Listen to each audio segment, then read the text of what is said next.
Assalamualaikum warahmatullahi wabarakatuh. Halo semuanya, di sini aku Siti Emi Rizky dengan ujung NIM 023 akan menjelaskan dan membahas terkait salah satu produk fermentasi yang berupa kefir. Jadi langsung aja tanpa babi bu, kita langsung masuk ke pembahasannya. Oke, sebelum kita masuk ke pembahasan lebih dalam, di sini aku mau jelasin secara singkat dulu sebenarnya kefir itu apa gitu. Bagi sebagian orang mungkin masih belum terdengar familiar gitu ya teman-teman, kefir itu apa. Jadi, kefir itu merupakan salah satu produk susu yang sudah difermentasi, teman-teman. Yang dimana bahan utamanya itu ada dua. Pertama adalah susu murni, bisa digunain susu sapi maupun juga susu kambing. Lalu yang kedua adalah grain kefir. Ini bahan utama juga ya, sekaligus sangat-sangat utama, grain kefir atau bibit kefir gitu. Tanpa adanya kedua bahan ini, kefir itu tidak akan bisa dihasilkan gitu teman-teman. Nah, udah tahu kan? Jadi kefir itu adalah salah satu produk susu yang difermentasi gitu. Kan udah tahu nih apa itu kefir. Jadi mungkin kita langsung bahas aja terkait pembuatannya. Nah, di sini aku mau jelasin dulu alat dan juga bahan yang digunakan sebelum kita masuk ke cara pembuatan step by stepnya gitu. Yang jelas bahan yang digunakan ada dua, yakni susu murni, bisa digunakan susu kambing atau susu sapi, tapi di video kali ini aku akan jelasin kita menggunakan susu kambing gitu ya teman-teman. Terus yang kedua adalah grade kefir atau bibit kefir. Itu dua bahan utama yang digunakan dalam pembuatan kefir. Dan perlu diketahui juga, susu murni kambing yang kita gunakan ini adalah sudah mengalami pasteurisasi gitu teman-teman. Susunya udah dipasteurisasi dengan suhu 75 derajat Celcius pada waktu 15 detik. Yang kemudian kita dinginkan dulu biar suhunya turun di suhu ruang gitu ya, dengan 27 derajat Celcius gitu teman-teman. Terus kita masuk ke alat. Alat yang digunain itu cukup lumayan simpel juga. Yang pertama kita butuh yang namanya mangkok. Itu kita butuh mangkok, terus kita butuh saringan, kita juga butuh sendok, butuh toples kaca. Ingat ya teman-teman, kaca dan bukan berbahan plastik. Lalu butuh botol kaca juga. Ada kain bahan katun gitu, ada karet dan juga terakhir itu ada gelas ukur. Jadi ada 8 alat ya teman-teman. Nah, untuk step by stepnya mungkin kalau aku sambil ngomong aja itu kayak gak masuk gitu ya di kaliannya, takutnya juga nanti kalian gak terbayang ini gimana. Jadi sambil aku jelasin, aku juga sambil nonton video tutornya dan kalian juga harus sambil nonton video tutornya. Sini, aku tampilin video tutornya. Nah, pada video tutor yang udah terlampir di layar teman-teman itu sudah aku jelasin terkait bahan-bahan dan alat-alatnya. Itu lagi ya dijelasin juga. Itu ada susu uhat, ada susu murni berupa susu kambing yang kita gunain pada video kali ini. Kemudian yang digunakan takaran yang digunakan adalah 50 gram grain kefir dan 1 liter susu murni kambing gitu ya, teman-teman. Kita masukin dulu susu yang 1 liter, susu murni tadi ke dalam toples kacanya.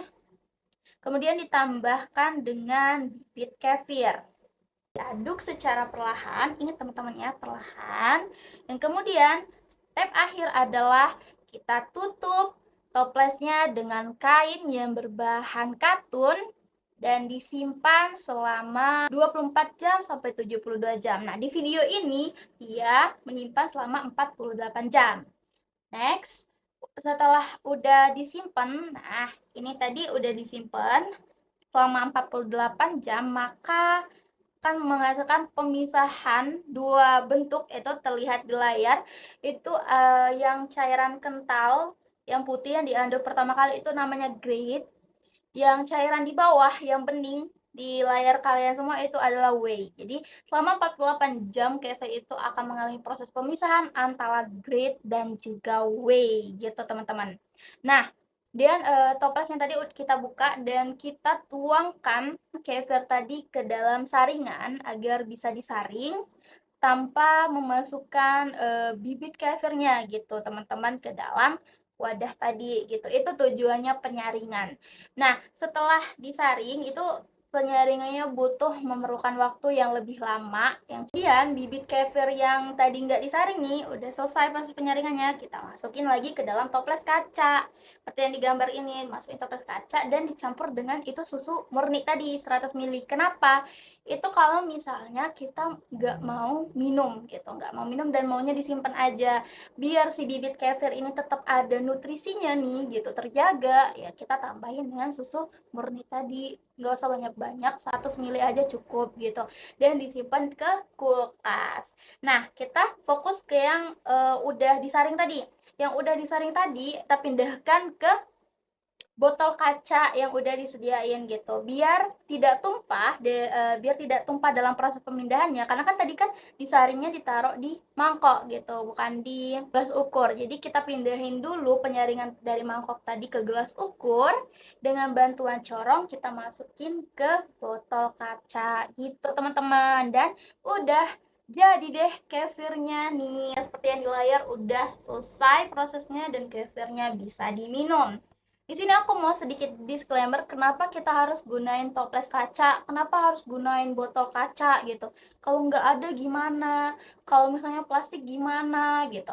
Di sini aku mau meluruskan, jadi teman-teman memang dianjurkan atau sarannya itu adalah menggunakan toples kaca atau yang berbahan dasar kaca. Kenapa? Karena kaca ini bersifat non reaktif. Dianya tidak bisa berinteraksi gitu dengan sifat asam yang nantinya bakal dihasilkan dari kefir ini sendiri gitu. Kalau misalnya kita gunain bahan plastik, takutnya nanti hasil akhirnya bakal terkontaminasi gitu teman-teman. Makanya diusahain, dianjurkan adalah menggunakan bahan dasar kaca gitu teman-teman. Nah, udah tahu kan cara pembuatannya gimana?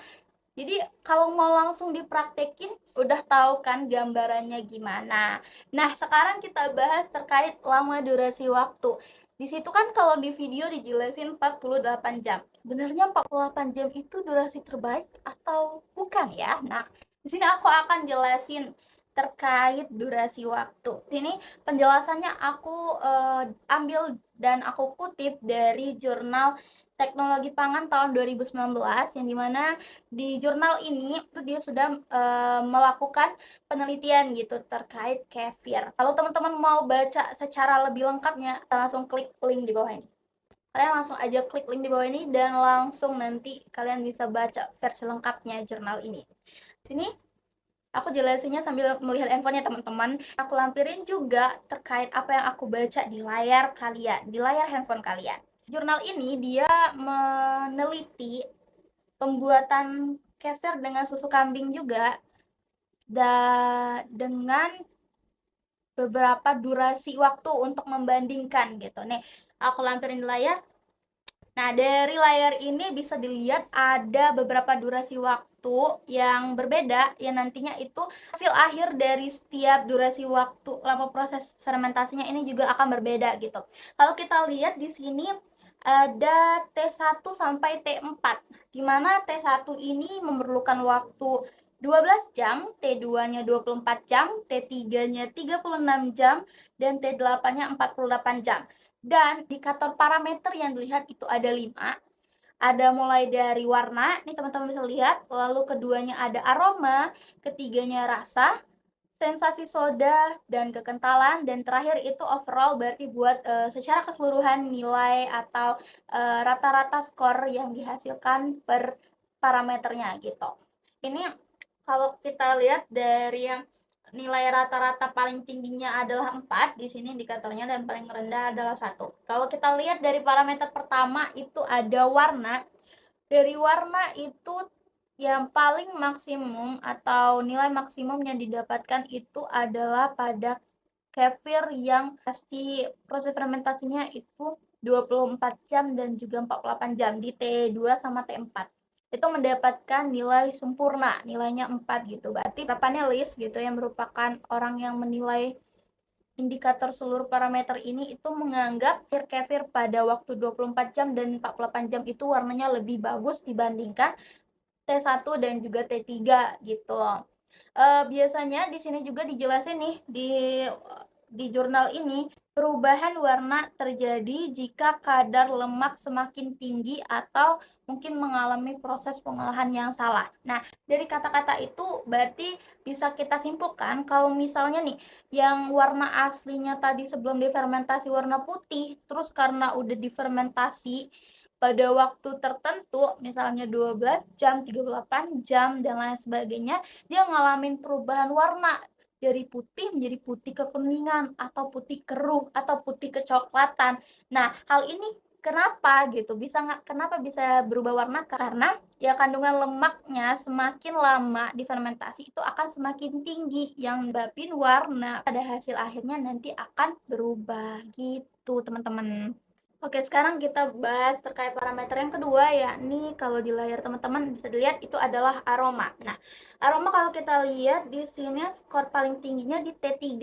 Berarti masyarakat lebih senang aroma yang dihasilkan itu pada waktu kefir yang difermentasi 36 jam gitu. Dan di sini juga di paragraf ini bisa kalian baca teman-teman, perolehan skor terendah pada perlakuan T4 yakni 48 jam paling kurang disukai oleh panelis karena memiliki aroma yang sangat tajam yang diduga karena adanya aktivitas hamir. Nah, dari kata-kata itu bisa kita lihat artinya semakin lama kefir difermentasi, semakin tinggi juga nantinya aktivitas hamir di produk tersebut. Kalau misalnya aktivitas hamirnya semakin tinggi, otomatis aroma yang dihasilkan itu akan semakin menyengat, dan aroma yang menyengat itu seperti aroma alkohol gitu, karena disebutin nih, dijelasin di jurnal tersebut juga di kata-kata aktivitas hamir yang menghasilkan aroma alkohol mirip tape.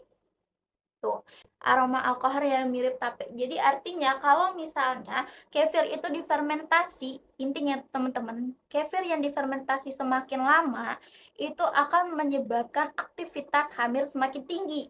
Kalau aktivitas hamir semakin tinggi, otomatis aroma alkohol yang dihasilkan akan semakin menyengat gitu teman-teman. Yang harus teman-teman ingat gitu. Oke, kita masuk ke parameter rasa. Nih, kalau di rasa bisa dilihat terlampir di layar teman-teman semua juga masih. Kalau misalnya finalis itu masih menyukai rasa yang dihasilkan pada T3 atau fermentasi selama 36 jam. Kenapa? Karena nih, teman-teman baca. Dikatakan dari perolehan skor rasa, perlakuan T3 itu paling banyak disukai oleh panelis karena memiliki rasa asam yang cukup dalam artian asamnya tidak terlalu asam tapi masih terasa asam gitu. Nah, jadi yang perlu teman-teman tahu juga ya, semakin lama kita memfermentasi kefir itu semakin asam juga rasa yang nantinya akan dihasilin gitu. Tapi kalau semakin cepat fermentasi kefir, maka rasa asamnya juga belum terasa gitu, nggak akan kerasa. Contohnya kayak nih, teman-teman lihat dari skor T1 2,40. Kenapa? Karena di T1 12 jam itu sebenarnya panelis itu belum merasain adanya rasa asam. Sedangkan poin terendah finalis kasih itu di T4 2,20. Kenapa? Karena terlalu asam. Sudah ada banyak aktivitas enzim yang nyebabin rasa asam itu, teman-teman, gitu. Lanjut ke indikator keempat itu sensasi soda. Kefir tadi kan juga akan menghasilkan aroma alkohol gitu ya. Jadi juga akan ada sedikit sodanya gitu, sensasi sodanya sebenarnya. Nah, kalau kita lihat dari indikator penilaian yang bisa teman-teman lihat, skor tertinggi itu adalah 3 di T2 gitu, di 24 jam. Sedangkan di T3-nya itu 2,92 gitu, nggak setinggi T2. Jelasin di situ, rasa kefir itu asam dan terdapat rasa alkohol serta soda. Berarti kayak ada sensasi sodanya kefir itu. Kenapa? Karena di situ juga sudah dijelasin disebabkan adanya bakteri yang bisa menghasilkan komponen flavor. Sama ragi juga akan menghasilkan karbon dioksida dan juga alkohol sehingga menyebabkan ketika diminum itu ada sedikit sensasi sodanya gitu. Ingat ya teman-teman, sedikit, tidak mendominasi gitu. Lanjut ke penilaian parameter terakhir itu ada kekentalan. Kalau kita lihat dari perlakuan lama fermentasi, T2 itu nilainya paling tinggi yang dikasih oleh panelis, yakni 3,64 gitu teman-teman. Di sini juga udah dijelasin sama penelitinya, tekstur agak kental yang dimiliki oleh kefir itu disebabkan karena kondisi asam, sehingga membuat protein di dalam susu, yakni kasein itu menggumpal gitu. Nah, jadi durasi waktu ini juga nantinya akan mempengaruhi kekentalan. Udah dijelasin tadi kan, intinya itu adalah semakin lama durasi waktunya, maka tingkat kekentalan itu juga akan semakin banyak. Karena kekentalan itu dipengaruhi dari kondisi asam. Sedangkan sudah saya jelaskan tadi, semakin lama durasi waktunya, kondisi rasa asamnya akan semakin meningkat gitu. Nah, jadi kayak ada saling berhubungan gitu ya antara asam dan juga kekentalan yang dihasilkan nantinya dari produk hasil akhir kefir ini gitu. Terakhir, yang kita lihat nih secara keseluruhan overall, nilai yang paling baik kalau ditotalin itu jatuh pada T3 gitu dengan durasi 36 jam. Nah, dari beberapa jurnal yang udah aku baca juga, selain jurnal ini memang telah disebutin waktu terbaik untuk proses fermentasi itu adalah sekitar 36 jam atau paling mentok itu 48 jam. Nggak bisa lebih dari 48 jam dan nggak boleh kurang dari 36 jam. Kenapa? Karena alasan yang udah aku jelasin tadi, terkait nanti warna, rasa, aroma, kekentalan, dan juga teratai soda yang dihasilkan itu tuh akan berbeda. Jadi ingat, waktu durasi yang paling baik untuk fermentasi dari kefir ini adalah 36 jam. Jadi kalau misalnya mau buat kefir di rumah dengan step by step tadi, ingat durasinya cukup 36 jam aja ya teman-teman, nggak boleh kurang, dan kalau bisa usahain nggak boleh lebih. Kalau lebih, mentok-mentok di 48 jam. Gitu teman-teman. Oke, di sini aku akan jelasin secara singkat juga terkait sebenarnya bagaimana proses fermentasi itu bisa terjadi gitu dan bisa menghasilkan si kefir, si produk akhir dari susu yang udah difermentasi ini gitu. Jadi singkatnya itu adalah fermentasi itu bisa terjadi karena adanya kandungan yang ada di dalam biji kefir atau grain kefir yang berupa bakteri asam laktat dan juga ragi yang dicampur dengan susu, sehingga ketika ada pencampuran dari dua bahan tersebut yang dimana di dalam susu terdapat laktosa, maka laktosa yang di dalam susu ini tadi ketika dicampur dengan si biji kefir atau grade kefir tadi yang ada asam laktat dan juga ada ragi akan membuat laktosa berubah menjadi asam laktat, gas karbon dioksida, dan juga alkohol gitu. Yang dimana intinya ketiga hasil yang tercipta dari pencampuran dua bahan tersebut akan menghasilkan produk akhir berupa kefir yang kaya akan probiotik, rasa asam yang pas, dan juga akan menghasilkan sensasi sedikit rasa soda ketika diminum dan juga berbuih. Gitu teman-teman, secara simpelnya gitu proses fermentasinya bisa terjadi. Nah, dari penjelasan aku tadi pasti udah terbayang dong teman-teman, hasil akhirnya nanti si kefir ini pasti banyak kandungan bakteri gitu. Dan ya, menurut jurnal penelitian yang aku kutip dari Simbiosis 9 gitu, dimana ini jurnalnya penelitinya benar-benar meneliti gitu terkait apa aja kira-kira bakteri dan jenis bakteri yang ada di dalam si produk kefir ini gitu. Dan terbukti dalam penelitiannya ada sekitar 63 jenis bakteri yang baik yang terkandung di dalam kefir. Genus yang paling banyak adalah Lactobacillus tentunya. Selain dari genus Lactobacillus, ada juga dari genus Pediococcus, Lactococcus, Leuconostoc, kemudian ada Streptococcus, Bifidobacterium, lalu ada Enterococcus, Oenococcus, dan terakhir ada Weissella gitu. Nah, selain dari beberapa yang aku sebutin tadi, aku akan lampirin di layar 63 jenis bakterinya. Tada! Bisa kalian lihat semua 63 jenis bakteri yang udah terlampir di layar HP teman-teman, yang dimana bakteri inilah yang dihasilkan oleh fermentasi kefir gitu. Jadi bisa dibayangin kalau misalnya kita mengkonsumsi kefir, ada banyak manfaat bakteri yang baik untuk membantu sistem pencernaan kita, teman-teman. Selain itu juga, di dalam jurnal penelitian ini telah disebutkan, ada senyawa antimikroba yang terdapat dari bakteri asam laktat yang terkandung dalam kefir ini, teman-teman. Salah satunya bisa kalian lihat terlampir di layar, ada pada tabel 2. Salah satunya itu adalah senyawa diasetil yang dimana dia bisa menghambat pertumbuhan bakteri gram negatif gitu dengan bereaksi pada protein pengikat arginin, yang dimana salah satu spesies bakteri asam laktat yang terkandung di dalam kefir yakni Lactobacillus plantarum. Jadi dari jurnal penelitian ini juga telah dipertegas bahwasannya bakteri yang terkandung di dalam kefir itu semuanya adalah positif dan banyak manfaatnya untuk tubuh kita dan tentunya tidak ada yang berdampak negatif. Asal kita tetap memperhatikan pengemasan dan penyimpanan yang baik dan juga tepat untuk produk kefir ini, teman-teman. Nah, jadi yang perlu kalian tahu, produk kefir ini tidak bisa disimpan dalam jangka waktu bulanan atau juga tahunan gitu, teman-teman. Jadi terbatas gitu dalam penyimpanan dari produk kefir ini. Selain itu juga, pengemasannya juga harus benar-benar diperhatikan, yang dimana menurut jurnal penelitian yang telah saya baca, yang mana kalau teman-teman juga mau baca secara versi lengkapnya, teman-teman bisa kembali mengklik link di bawah ini.